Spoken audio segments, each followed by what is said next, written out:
வார்த்தைகள் இல்லாமல் உங்கள் உணர்வுகளை வெளிப்படுத்தணுமா? அது எப்படி? வாங்க பார்க்கலாம்.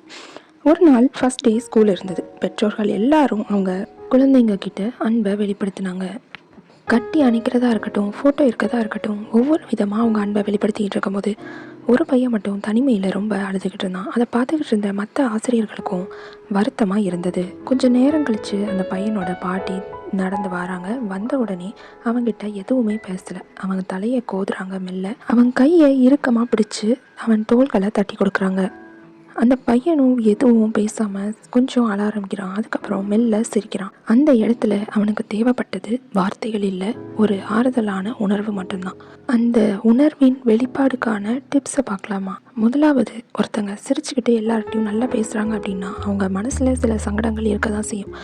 நீங்கள் உங்கள் பாசத்தை காட்டும் போது தான் அவங்களோட கஷ்டத்தை புரிஞ்சுக்க ட்ரை பண்ணுறோன்னு அவங்களுக்கு புரியும்.